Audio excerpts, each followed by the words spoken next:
안녕하세요. 이런 사연은 처음 보내봐서 어떻게 운을 떼어야 할지 고민이 많이 되네요. 우선 저는 내년이면 딱 30이 되는 올해 29 새내기 부부예요. 남편은 저보다 2살 연상이고요. 저희는 아직 결혼한 지 1년 조금 넘은 부부니까 신혼이라고 봐도 무방한 새내기 부부 맞겠죠? 우선 제가 이 사연을 보내게 된 가장 큰 이유는 딱 한 명만 꼽기는 힘들 것 같아요. 이렇게 우리의 결혼 생활이 단기간에 끝나게 될 줄은 몰랐거든요. 제 남편은 정말 너무 다정했었어요. 내가 늘 불안증이 있나 싶을 정도로 불안했던 과거의 연애들과는 달리 남편과 있으면 마음이 너무 안정이 되었어요. 하지만 그 다정에 속았던 게 아닌가 싶기도 해요. 왜냐고요? 바로 제 남편이 마마보이였거든요. 말로만 듣던 그 마마보이가 제 남편일 줄은 정말 꿈에도 몰랐습니다.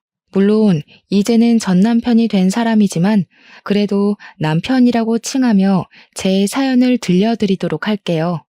아마 제가 연애와 결혼이 이렇게 다르다는 걸 진작 알았더라면 결혼을 하지 않았을 거라 다짐했을 텐데 말이죠. 아무튼 제 이야기를 시작해 보도록 할게요. 제가 남편과 처음 만나게 된 거는 아마도 거의 대학교 4학년 졸업 직전쯤이었어요. 솔직하게 남편을 만나기 전까지는 연애에 크게 관심이 없는 편이었어요. 뇌리에 꽂힐 만한 사랑을 해본 적이 없었기 때문에 남자에게도 그다지 관심이 있는 편은 아니었죠. 그런데 어느 날 친구가 허겁지겁 달려와 제발 과 미팅에 좀 같이 나가달라고 부탁하는 거예요. 제가 조금 낯가리는 성격이기도 하고 연애를 꼭 해야만 하나 하는 타입이라 과 미팅이라는 거는 한 번도 나가본 적이 없었거든요. 야, 제발 한 번만 과 미팅에 같이 좀 나가주라. 응? 원래 같이 가기로 했던 친구가 사정이 생겨서 못 온다고 해서 그래. 나 엄청 낯가리는 거 알잖아. 싫어. 가서 어차피 말 한마디도 못 꺼낼 텐데 그럴 거면 왜 가, 내가. 아니야. 너 무언가를 꼭 하지 않아도 돼. 그냥 자리만 채워주라. 짝수가 안 맞아서 그래. 짝수가 안 맞으면 소개팅이 무슨 재미냐고. 다 무산되게 생겼어. 구제해주라. 제발. 이 차는 필수 참여 아니라면서 제발 부탁이라고 애원하는데 저렇게까지 사정을 하는데 내가 매정하게 구는 게 맞나 싶었어요. 그래서 결국 나가게 된 거였죠. 난생 처음 겪는 분위기에 눈알만 굴리고 있는데 제 시선을 가로챈 남자가 있었어요. 안녕하세요. 이름은 강현준이고요. 올해 25살입니다. 군대에 다녀오느라 복학을 하게 됐어요. 여기에서 제가 나이가 제일 많으려나요? 괜히 머쓱하네요. 잘 부탁드리도록 하겠습니다. 목소리까지 제 심장을 저격하고 말았던 거예요. 바닥만 보면서 떨리는 목소리로 운을 떼자 친구가 떨지 말라며 손을 잡아주더라고요. 소개하는 내내 그 남자의 시선이 느껴져서 더 떨렸던 것 같아요. 차마 눈을 볼 수가 없더라고요. 그렇게 신나게 놀다가 친구의 2차 강요는 없다는 말에 귀가하려는데 그 남자가 다가와서 연락처를 물어보더라고요. 그렇게 저희의 첫 만남이 시작됐던 거예요. 저희는 결혼만큼이나 연애도 빨랐어요. 한 달 정도 연락을 주고받고 연애를 하게 됐고, 처음에는 미영 씨, 현준 씨라고 칭하던 호칭도 자기야 혹은 여보로 바뀔 무렵 청혼을 하더라고요. 연애하는 내내 너무 다정한 모습만 보여주던 남편이었기 때문에 결혼하고 나서 얼마나 더 잘해줄지 그 당시에는 기대만 잔뜩 품었던 것 같아요. 그렇게 저희는 순조롭게 상견례 날짜까지 정하게 됐어요. 남편은 저희 부모님이 혹시나 자기 아버지가 일부러 안 나오신 줄 알고 오해하실까 걱정이 됐는지 아버지는 어릴 때 돌아가셨다고 미리 알려줘서 부모님께도 말씀드렸어요. 저희는 그렇게 상견례를 하게 됐죠. 처음 뵌 시어머니는 저를 너무 예뻐해 주셨고 이래서 남자친구가 이렇게 다정하고 사랑이 많은 건가 하는 생각까지 들 정도였죠. 결혼을 준비할 때 집은 어떻게 해야 하나 고민하는데 시어머니께서 집을 해주시겠다고 하시더군요. 저는 요즘 집값이 하늘을 치솟다 보니 모아놓은 돈으로는 어림도 없어서 걱정이 많았는데 참 다행이다 싶기도 하고 너무 감사한 마음이 들었어요. 다만 조건이 하나 붙었습니다. 바로 카드키가 2개가 나오는데 시어머니께서 하나는 본인을 달라고 요구하시더라고요. 어떻게 해야 할지 고민했지만 남편은 자기가 비밀번호 누르고 들어오면 된다며 그냥 드리자고 하길래 저는 남편의 말을 들을 수밖에 없었어요. 그래서 하나는 제가, 하나는 시어머니가 가지고 있고 남편은 비밀번호를 누르고 들어와야 했죠. 처음 몇 개월은 문제가 될 게 하나도 없이 잘 지나갔었어요. 문제가 터진 거는 결혼 후 한 5개월 정도 지났을 때 그쯤이었어요. 저와 남편은 평소에도 궁합이 좋았지만 속궁합도 꽤 좋은 편이었거든요. 그래서 자주 하고는 했어요. 그러다 보니 저는 외출을 하는 것보다 남편과 보내는 시간을 더 좋아했고 남편 또한 저와 단둘이 보내는 시간들을 너무 좋아했는데 한 달 정도 전부터 친구들과 약속을 잡았던 그날 사건이 터지고 만 거예요. 진짜 나가기 싫다. 여보랑만 있고 싶은데. 그런데 한 달 전부터 잡은 약속이라 오늘은 진짜 어쩔 수 없으니까 자기가 나 하루만 봐주라. 응? 나 진짜 금방 올게. 조금만 기다리고 있어. 걱정하지 마. 나 어디 안 가고 집에서 딱 기다리고 있을게. 너무 보고 싶을 것 같아 벌써부터. 도착하면 연락하고 집에 오기 전에 꼭 연락해야 돼. 혹시라도 취하면 데리러 갈 테니까 말하고. 그렇게 저는 남편과 인사를 나누고 친구들을 만나러 외출을 했죠. 매번 남편과 시간을 보낸다며 친구들이 만나자는 말에도 미안하다는 말로 거절을 몇 번 했더니 친구들이 서운하다고 하는 바람에 잡게 된 약속이었어요. 그 약속에 나오지 않았다면 이 사연을 보낼 일도 없었을까 하는 생각까지 들기도 해요. 친구들과 신나게 놀고 집으로 귀가하기 전 남편이 집에 오기 전에 연락해달라던 게 떠올라서 남편에게 전화를 걸었어요. 똥강아지처럼 기다리고 있었는지 언제 오냐면서 보채길래 곧 갈 거라고 조금만 기다리라고 하고 끊었어요. 서둘러 가고 싶은 마음에 택시를 잡고 가는 중이었는데 갑자기 문자 한 통이 오는 거예요. 확인해 보니 시어머니셨어요. 엄청 장문의 메시지가 왔길래 읽어봤는데 아직도 충격이 가시지를 않아요. 예, 아무리 시대가 변했다고 한들 이러는 거 아니다. 내가 내 아들을 어떻게 키웠는데 네가 내 아들을 이딴 식으로 대하니? 이런 수치심도 없는 년. 너는 하느님께 죄의식도 없니? 하느님께 사죄나 하거라. 나는 너를 그렇게 좋게 봤건만 네가 그렇게 천박한 년인 줄은 몰랐다. 실망이구나. 저는 메시지를 읽고 머리가 띵했어요. 방금까지 남편에게 귀가한다는 연락까지 하고 기분 좋게 집에 가는 도중에 받은 문자 메시지는 너무 충격적이라 이게 무슨 일인가 싶었죠. 여태껏 남편과 사는 동안 시어머니의 이런 모습은 본 적도 없었어요. 당황스러워서 기사님께 조금만 서둘러서 가달라고 집에 급한 일이 생겼다며 부탁을 드리니 알았다며 속도를 내주시더군요. 얼른 집에 들어가 보니 남편은 옷 하나 걸치지 않은 상태로 울고 있었어요. 무슨 일이냐며 물어보니 남편이 그러더군요.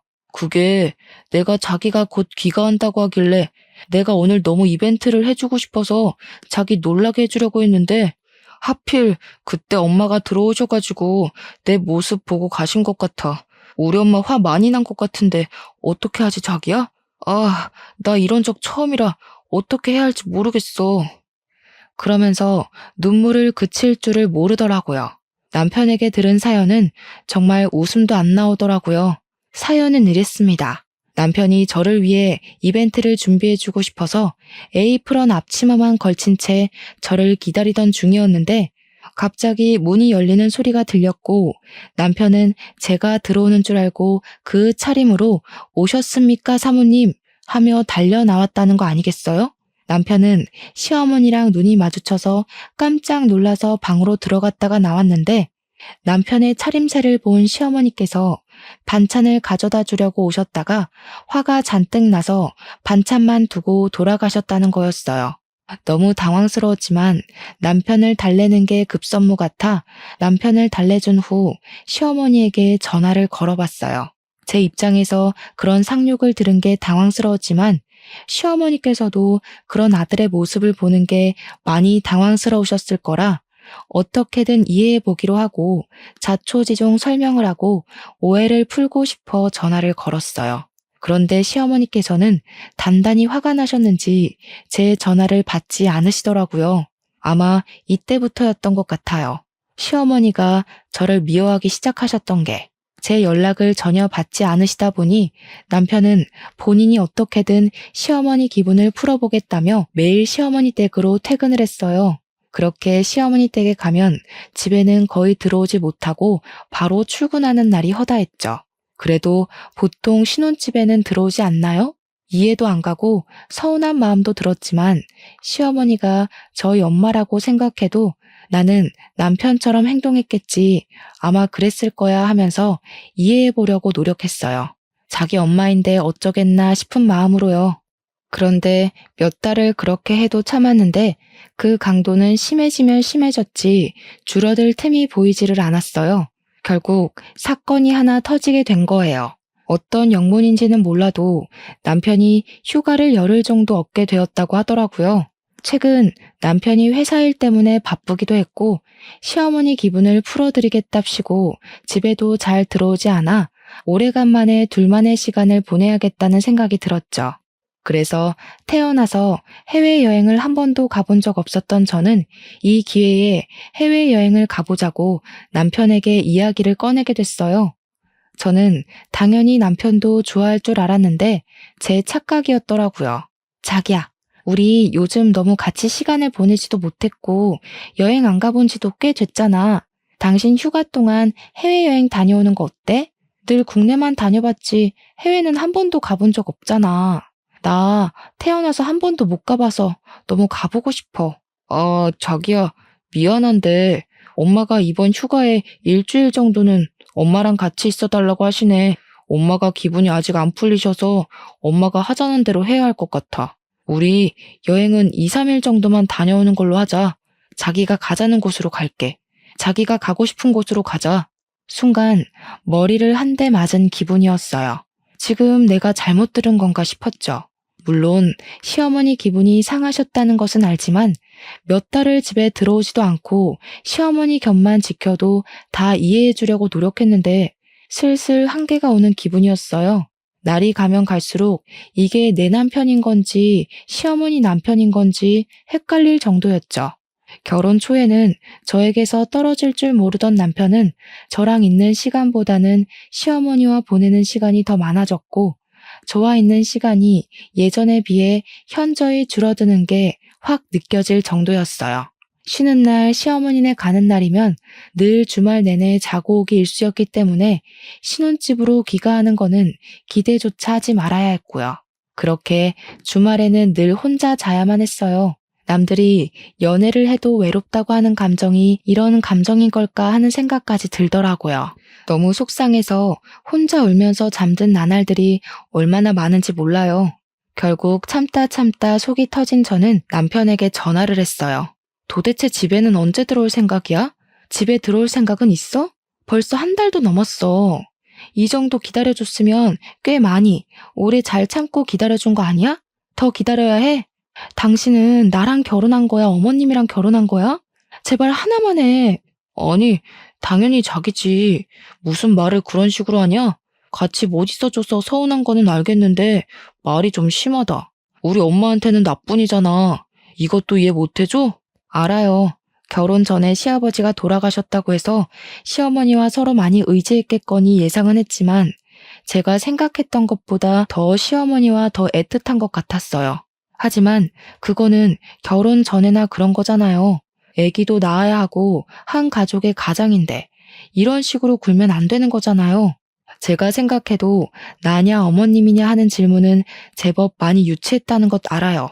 하지만 더는 참을 수 없었고 이런 유치한 질문까지 하게 만드는 남편도 열받았지만 남편의 대답에 더 화가 나고 말았죠.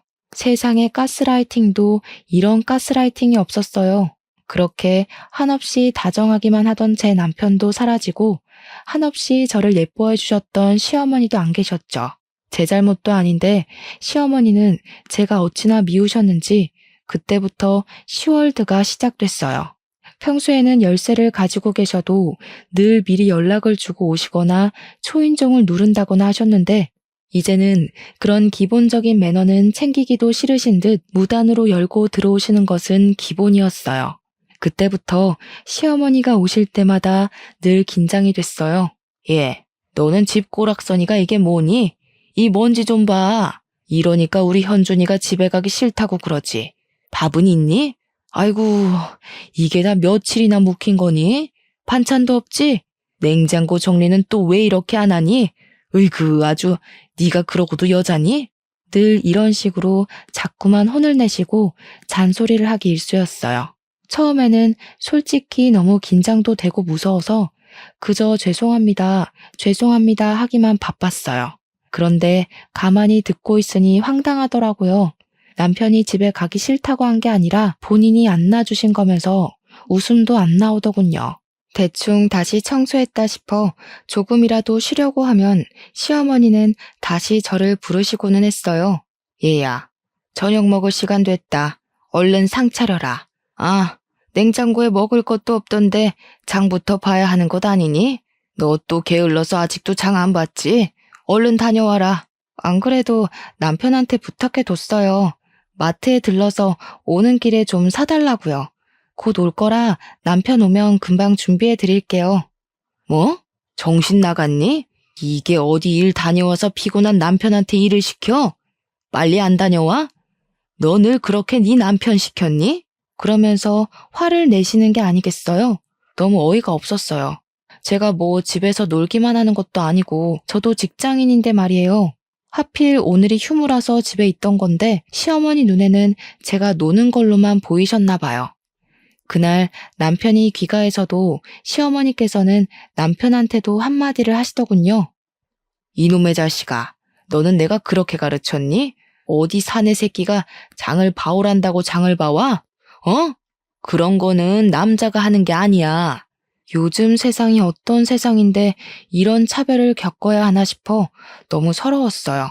그래도 꾹 참고 요리해서 밥상 혼자 다 차리고 시어머니를 부르면 음식만큼은 좀 칭찬해 주실 줄 알고 살짝 기대했어요. 평소 엄마한테 배웠던 것도 있고 남편도 제 음식만큼은 맛있다고 해줬었거든요. 하지만 시어머니에게 낙인이 찍힌 저에게는 그저 꿈이었죠. 예, 너는 지금 이거를 먹으라고 만든 거니? 국은 짜고 얘는 싱겁고 쟤는 왜 이렇게 매워? 간이 하나도 안 맞네 하나도. 여태껏 이런 거를 만들어서 애 먹이고 살았던 거야? 너는 이거를 말도 안 해주고 뭐 했니? 나는 맛있기만 한데. 진짜 맛있어서 뭐라고 안 한 거야. 괜찮은데 왜 그래? 자기야, 너무 신경 쓰지 마. 나는 진짜 맛있어. 거짓말했던 거 아니야. 얼씨구, 꼴값을 떤다. 내가 너를 그렇게 키웠어? 이게 뭐가 맛있다는 거야 도대체? 맛없다고 하면 네 마누라가 난리라도 부리니? 응? 아니면 네 혀가 어떻게 된 거 아니야? 정말이지 서럽다는 말로는 표현이 다 되지가 않을 정도였어요. 이렇게까지 요리 실력으로 비난을 받아본 적은 없어서 어떻게 해야 할지 모르겠더라고요. 그래도 시어머니니 어쩔 수 없이 죄송하다고 하고 밥상을 치워버렸죠. 하지만 그것도 못마땅스러우셨나 봐요. 아니, 지금 시어머니랑 제 남편 밥도 다 안 먹었는데 밥상 치우는 꼬락서니 봐라. 도대체 뭘 배운 거야? 왜 이렇게 버르장머리가 없니? 싸가지하고는. 어떻게 너는 만나도 이런 계집애를 만나니? 엄마, 제발 그만 좀 해. 맛있기만 한데 왜 자꾸 투집이야? 엄마가 맛없다고 뭐라 하니까 치우는 거잖아. 먹을 거야? 안 먹을 거잖아. 먹을 거면 왜 뭐라고 한 건데? 그냥 얌전히 먹으면 좋잖아. 남편 아니었으면 저는 정말 못 버틸 수도 있었겠다 싶었어요. 이 끝도 없는 트집이 그렇게나 밉더라고요. 그래도 이때까지는 남편이 제 편을 들어줘서 어떻게든 버틸 수 있었어요. 하지만 시어머니의 시월드는 여기에서 끝나지 않았죠. 꾸준히 저를 본인의 집에 부르시고는 했어요. 요리를 다시 가르쳐야겠다는 핑계로요. 간이 이게 뭐니? 다시 만들어라. 아니 나이가 몇 살인데 요리를 이렇게까지 못할 수가 있어? 심각하다 정말. 너 같은 애를 시집 보낼 생각을 한 너희 부모님이 대단하시고 좋다고 냉큼 시집 온 너도 대단하다. 저에게 뭐라고 하시는 것까지는 어떻게든 참았지만 부모님 욕에는 너무 서러워서 눈물이 다 나왔어요. 시어머니께서는 내가 뭐라고 했다고 우냐면서 뭐라 하셨지만 한 번 흐르는 눈물은 멈출 줄을 몰랐죠. 어머니, 저도 잘하고 싶어요. 그래도 나름 엄마한테 요리도 배워서 왔고 친구들도 다들 요리 잘한다고 해줬었고 남편도 맛있기만 하다고 하는데 괜히 너무 트집을 잡는 거 아니세요? 그렇게 펑펑 울자 시어머니는 당황해서는 아무 말도 못 하시더라고요. 하지만 그게 다일 줄 알았던 거는 제 착각이었고 시어머니는 저에게 청소까지 시키셨어요. 너희 집 청소 상태가 말이 아니더라. 어디 청소해봐라. 도대체 어떤 식으로 청소를 하길래 집안 꼬락서니가 그 모양 그 꼬락서니인지 내가 직접 봐야겠다. 그러면서 제가 청소를 할 때마다 하나씩 다 트집을 잡기 시작하셨어요. 그래도 여기까지는 약과였다고 생각해요. 그나마 집에 돌아오면 남편이 고생했다며 어깨도 주물러주고 위로해줘서 많이 버틸 수 있었거든요. 하지만 남편이 조금씩 변하고 있는 게 느껴졌어요. 저와 단둘이 상의해야 할 일이 생겨도 늘 저에게는 말도 없이 시어머니와 상의하고 결정을 이미 내린 후 저에게는 마치 통보하듯이 알리는 거는 기본이었고 매번 시어머니에게 용돈을 드리길래 저도 친정에 용돈 좀 드리고 싶다고 말이라도 꺼내면 바로 시어머니에게 전화를 하더라고요. 엄마, 우리 자기가 장모님께 용돈 좀 드리고 싶다는데 드려도 될까? 그냥 엄마한테 주는 만큼만 드려도 되잖아. 우리 자기도 효도하고 싶은 것 같은데 허락해 줄 거야? 이런 식으로 물어보더라고요. 본인은 나한테 물어보지도 않고 시어머니에게 용돈을 드린 거면서 제 친정에 용돈 드리고 싶다니까 왜 시어머니에게 그거를 물어보고 있느냐고요. 당연히 시어머니는 안 된다고 하셨죠. 그날은 남편과 정말 대판 싸운 것 같아요. 너는 도대체 누구 편이냐면서요. 진짜 문제가 터진 거는 명절이었어요. 결혼하고 처음 맞이하는 명절에 저도 오랜만에 부모님을 뵐 생각에 잔뜩 들떠 있었는데요.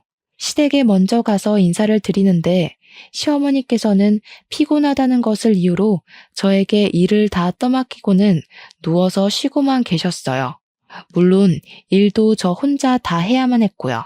그래도 이것만 다 해놓으면 엄마를 보러 갈 수 있다는 생각으로 조금만 참자, 조금만 버티자, 이것만 하고 집에 가자 하며 연보를 외우듯이 속으로 중얼거리면서 했죠. 더 서운했던 거는 남편이었어요.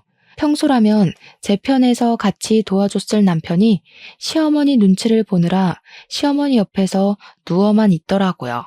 그래도 어떻게든 다 끝내고 나서야 드디어 친정에 갈 수 있다는 생각에 안도의 한숨을 내쉬었습니다. 어머니, 저 이제 친정에도 인사를 좀 드리러 다녀오고 싶은데요. 슬슬 일어나 봐도 될까요? 친정 부모님 뵌 지도 오래됐고 해서 좀 뵈러 가고 싶어요.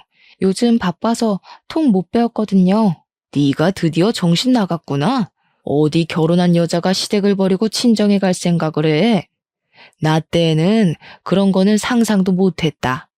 허튼 수작 부리지 말고 얌전히 설거지까지 다 해놓고 가라. 하지만 물거품이 되었죠.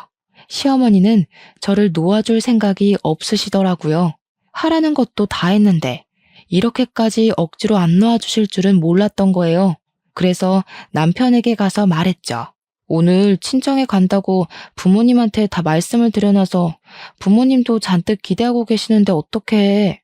어머니가 허락을 안 해주시잖아. 자기가 잘 말씀 좀 드려봐, 응? 요즘 내가 자기 편만 든다고 엄마도 잔뜩 삐치고 화나셔서 내 말을 안 들으셔. 진짜 미안해. 어쩔 수가 없겠다.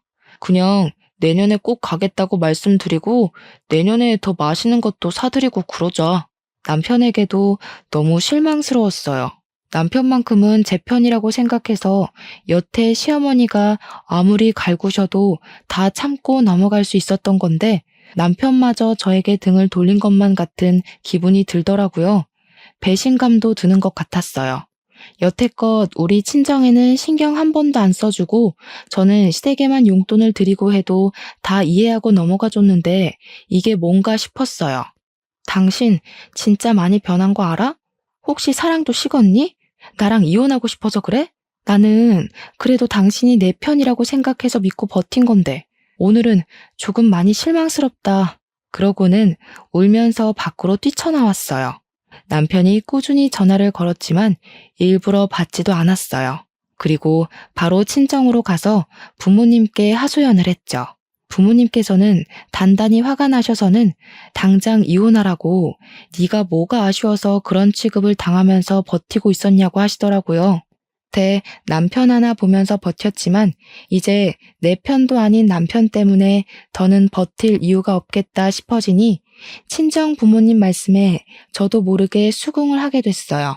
그래서 그날은 하룻밤 친정에서 부모님과 함께 자고 다음날 바로 일어나서 집으로 향했어요. 아침에 일어나서도 꾸준히 연락이 오더라고요. 사실 바로 말할까도 고민했는데 친정엄마가 당분간은 이혼하자는 이야기를 꺼내지 말라고 하시는 거예요. 이혼할 때에는 증거가 무조건 많이 있어야 좋은 거라면서 변호사 선임해 두고 있을 테니 몰래 증거물을 수집하고 있으라는 말에 저는 남편의 전화를 받고는 아무렇지도 않은 척 지금 집에 가는 중이라고 미안하다며 사과를 했죠. 그러자 남편이 많이 놀랐었는지 안도의 한숨을 내쉬며 알았다고 얼른 오라고만 하더라고요. 화를 낼 줄 알았는데 생각보다 차분한 말투에 남편이 다시 변했나 싶은 생각도 들었었죠. 그날 이후로 저는 차곡차곡 증거물을 수집하기 시작했어요. 그동안 남편은 변했었냐고 물어보신다면 아니요. 남편이 변했다면 어떻게 증거물을 모을 수 있었을까 싶어요. 그동안 남편과 나눴던 대화, 시어머니와 나눴던 대화들 녹취는 물론 문자 같은 게 오면 전부 캡처해두고 증거물로 차곡차곡 모으고 있었어요. 사람 참 쉽게 안 변하더라고요. 그동안 모아뒀던 증거물들을 친정 부모님께 보여드리니까 바로 부모님이 선임해 두셨던 변호사에게 연락해 물어보신 것 같았어요. 이 정도면 충분할 것 같다는 말이 떨어지던 날 더 지체할 것도 없다는 생각이 들어 남편에게 바로 이혼하자고 말해야겠다 다짐했어요. 그날 저녁에는 또 시어머니네 갈 것 같던 남편이 웬일인지 바로 집에 들어왔더라고요. 지금이 아니면 기회가 없겠다 싶어 남편에게 이야기 좀 하자며 자리에 앉혔습니다. 우리 이혼하자. 나 고민 많이 해보고 이야기하는 거야. 절대 쉽게 꺼내는 말 아니야. 그리고 미리 말하지만 나는 갑자기도 아니야. 정말 많이 참았고 정말 오래 기다렸고 너무 많이 지쳤어. 그게 무슨 소리야. 너무 갑작스럽잖아. 내가 요즘 집에 못 들어와서 그래? 하지만 그거는 당신도 알잖아. 엄마 기분이 너무 안 좋아서 어쩔 수 없었다는 거. 내가 앞으로 잘할게. 엄마한테 더는 부르지 말라고 이야기해둘게. 제발 다시 생각해봐. 응? 아니, 그렇게 말하지 마. 나 이미 당신이랑 이혼하겠다고 마음 굳게 먹었고 가볍게 물을 생각으로 꺼낸 말 아니거든? 나는 곧 죽어도 당신 같은 마마보이랑은 못 살겠어. 당신이 이렇게까지 마마보이인 줄 알았으면 나는 당신이랑 결혼 안 했을 거야. 남편이 시어머니만 감싸고 도는 탓에 저에게 사랑이 식은 것만 같던 남편은 제가 이혼하자는 말에 그저 울면서 붙잡았습니다. 하지만 지칠 만큼 지쳤고 질릴 만큼 질린 저는 그의 말에도 전혀 흔들리지가 않았어요. 말을 꺼내기 전까지만 해도 이 사람이 붙잡으면 어쩌지? 붙잡으면 흔들릴 것 같은데 그러면 그때는 어떻게 해야 하는 거지 하는 고민들을 하고는 했었는데 쓸모없는 고민이었더라고요. 그리고 바로 짐을 싸고 친정으로 돌아갔죠. 돌아가니 변호사가 와서 부모님과 대화 중이더라고요. 저 결과 좋을 수 있겠죠? 진짜 이 사람이랑 더는 못 살겠어요. 완전 사기 결혼 수준이잖아요. 꼭 이 사람 후회하게 만들고 싶어요. 걱정하지 마세요. 증거물들 보니 아주 꼼꼼하게 잘 모으셨더라고요. 그 정도면 무조건 승산이 있습니다. 뼈저리게 후회하게 될 거예요. 고생 많으셨어요, 그동안. 제가 굳은 의지를 보이며 꼭 후회하게 만들고 싶다고 하니 변호사는 걱정하지 말라며 저를 다독여 주셨어요. 참 좋은 분을 만난 것 같아 다행이라는 생각이 들더군요. 그렇게 그날 저녁에는 변호사와 긴밀한 대화를 나누다가 변호사가 가시고 나서야 편히 쉬었던 것 같아요. 남편에게도 꾸준히 연락이 와서는 제발 다시 생각해보라고 했지만 더는 생각할 가치도 없고 생각하고 싶지도 않더라고요. 며칠 후 변호사에게 연락이 왔는데 다행스럽게도 기쁜 소식이었어요. 변호사의 말대로 저는 너무 고통받았다는 사실 또한 입증이 완료된 상태였고 재판부가 보기에도 이미 저희 부부는 답이 없다고 느껴진 것 같았어요. 원하는 대로 이혼을 하게 됐습니다. 그리고 변호사가 재산 분할 신청도 가능하다고 알려주신 덕분에 재산 분할 신청도 했었는데요. 다른 사람들의 사례를 보면 시어머니와 직접적인 고부 갈등은 아니어서 20%도 안 되게 받았다고 하던데 저는 시어머니께서 툭하면 집에 찾아와서 스트레스를 주시고 명절에도 혼자 일 다 하게 하면서 친정에도 못 가게 막으시고 본인 집 청소까지 시키는 둥 말 그대로 시월드가 뭔지 보여주셨고 남편 또한 시어머니께서 저를 괴롭히는 것을 뻔히 보면서 방관했기에 재판부가 보기에도 너무 악의적이라 느껴지고 답답하셨던 모양이에요. 결국 재산 분할 비율 40% 가까이 받게 되었네요. 변호사가 말하기로는 악의적으로 저에게 부당한 대우를 저지른 시어머니에게 또 따로 위자료 청구가 가능하다길래 이 악물고 버티면서 수집했던 증거들을 위자료 청구 소송까지 해내며 결국 2천만 원까지 받아내는 데에 성공했습니다. 그들에게 뜯어낼 만큼 다 뜯어낸 것 같아요. 어떻게 보면 제가 나쁜 사람처럼 보일 수도 있겠지만 그만큼 정신적 고통도 심했기에 재판부에서도 인정해준 게 아닐까 싶어요. 그저 그렇게 해피엔딩으로 끝날 줄 알았는데 제 착각이었어요. 그것도 거한 착각이요. 결과를 보고는 시어머니께서 어이가 없다는 듯 저를 찾아오셨습니다. 시어머니는 여전하시더라고요. 오랜만에 마주한 건데 인사도 생략하고 대뜸 화부터 내시더라고요. 너 정신 나갔어? 이게 어디 건방지게 감히 내 아들 재산까지 넘봐? 게다가 뭐? 위자료 청구? 지금 이게 말이니? 당장 취소하지 못해. 내 돈 당장 돌려줘 이 천벌 받을 년아. 오자마자 윽박을 지르시는데 마지막까지도 남편은 오지도 않고 시어머니가 혼자 오셨더라고요.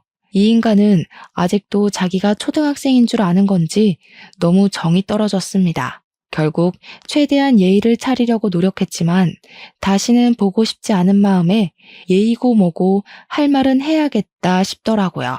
어머님, 저 참을 만큼 참았어요.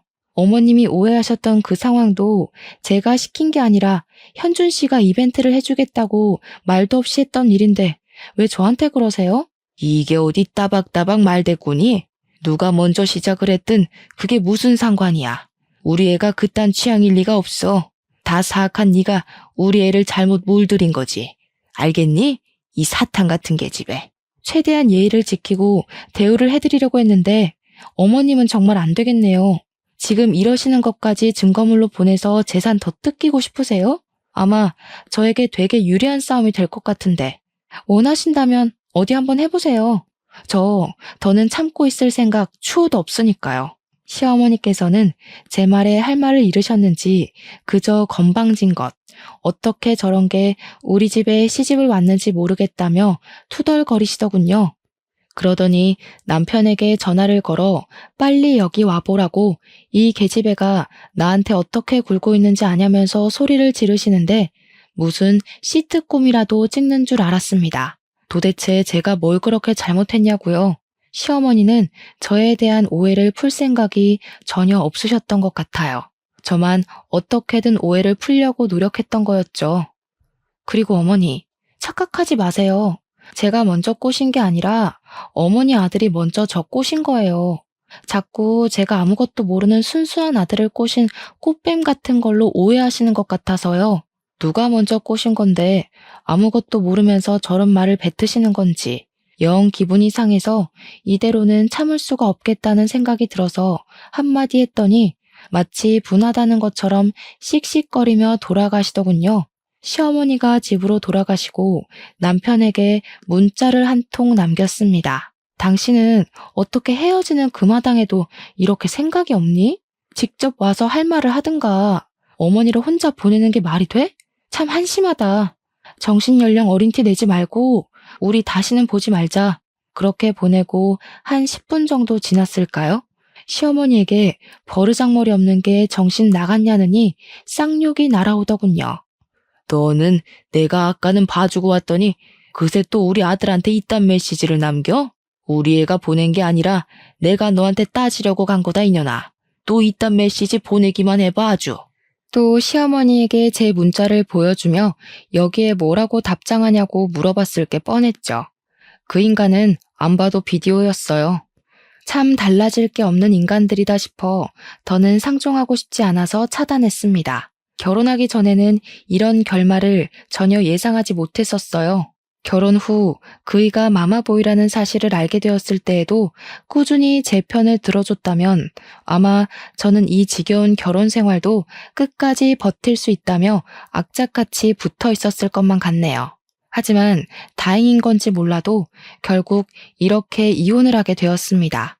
꽤 많이 상처만 남은 결혼 생활이었지만 연애할 때에는 그래도 남편이 참 많이 다정했었거든요.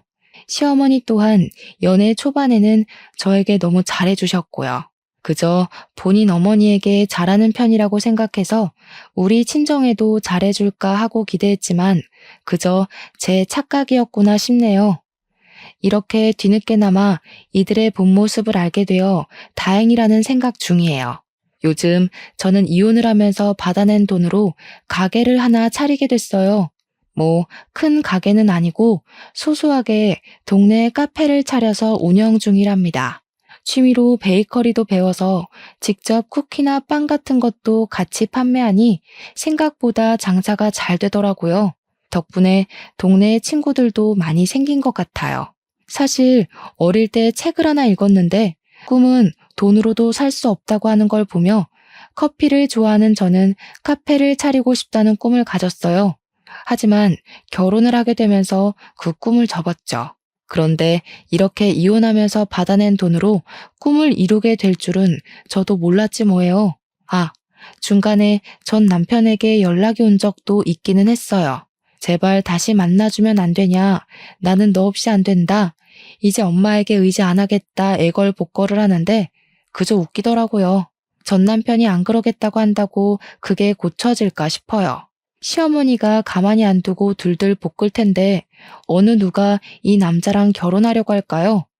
아마 이 남자는 2번 다시는 재혼은 힘들 거라고 생각해요. 저희 부모님이 여기저기 동네에 소문을 다 내고 다니셨더라고요. 전 남편이 마마보이라 제가 엄청 고생했다면서요. 혹시라도 누군가가 만나겠다고 하면 격하게 말리라고 하셨다더라고요. 그 말을 듣고는 엄청 웃었던 것 같아요. 연락만 하면 다행인데 하루는 카페까지 찾아왔던 적도 있었어요. 왜 이렇게 연락이 힘들어? 제발 나 한 번만 봐주라. 응? 내가 진짜 잘할게. 당신이 원한다면 나 그냥 호적에서도 팔게. 엄마랑 연락 안 할게. 제발 용서해줘. 마마보이가 엄마를 포기하겠다는 말이 어쩌다 나오게 된 건지 참 의문이더라고요. 오래 살고 볼 일이었죠. 하지만 제가 그렇게 멍청할 리가 있나요? 이 남자가 고쳐져도 시어머니가 안 고쳐지실 텐데. 제발 그냥 돌아가 주라. 나 더는 당신 보고 싶지 않아. 여기 내 카페인 거 알지? 사람들이 다 쳐다봐. 이 동네에서 당신 인식 얼마나 더러운 줄 알아? 그냥 돌아가는 게 좋을걸? 그 말과 동시에 주변 손님들이 다 일제히 저희를 쳐다보더라고요. 그 시선에 전 남편은 겁을 먹었는지 제발 다시 한 번만 생각해달라는 말과 함께 홀연히 나가버리더라고요. 감사의 마음을 담아 손님들에게 간식을 하나씩 나눠드리고 웃으면서 그렇게 끝낸 것 같아요. 이후로는 시어머니도 전 남편도 찾아오지 않았어요. 소식이 끊겨서 어떻게 됐는지도 모르겠고 알고 싶지도 않더라고요. 차라리 잘 된 거죠. 알고 싶지 않은 소식이 자꾸 들리는 것도 꽤 고통이라고 하더라고요.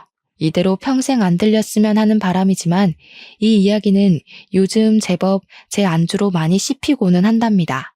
요즘 제 욕심은 별거 없습니다. 크게 욕심은 내지 않으려고요. 소소하게 벌면서 지금처럼만 생활고에 시달리지 않고 먹고 싶은 거 먹고 하고 싶은 거 하고 만나고 싶은 사람 만나면서 내 행복을 우선시하며 지내는 것. 그게 바로 요즘 제 목표랍니다. 행복이라는 게 따지고 보면 크게 뭐가 있는 거는 아니더라고요. 행복이라는 정의를 내리려고 하면 꽤 복잡하고 어려워 보이지만 어떻게 보면 또 단순한 거라서 불행하지 않으면 그것 또한 행복이라는 생각이 들기 시작했거든요. 제 마음속에서는 행복의 정의가 예전과는 참 많이 변한 것 같기는 해요. 무엇보다 제가 이 카페를 시작하면서 친구가 꽤 많이 생겼거든요. 그게 또 새로운 행복인 것 같아요. 어릴 때에는 친구가 많이 없어도 괜찮다 생각했는데 마음가짐이 달라지네요. 결혼, 그리고 이혼이 저를 제법 성숙하게 만든 것 같다는 생각이 들어요. 여러분은 마마보이? 뭐, 부모님 잘 모시면 좋지. 우리 부모님도 잘 챙겨줄 것 같은데? 너무 착하잖아. 그런 가벼운 생각으로 만나지는 않으셨으면 좋겠어요. 저도 그런 마음으로 이 결혼을 하게 되었었던 거거든요.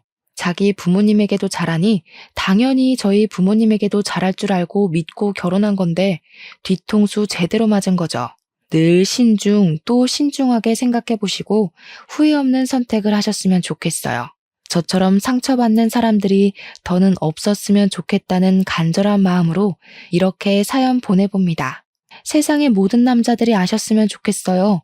결혼 생활이라는 거는 남편의 역할이 참 중요하다는 것을요.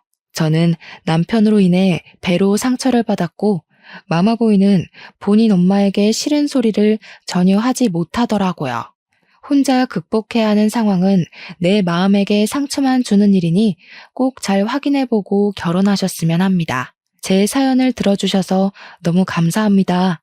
모두 행복한 일들만 가득하시기를 바랄게요.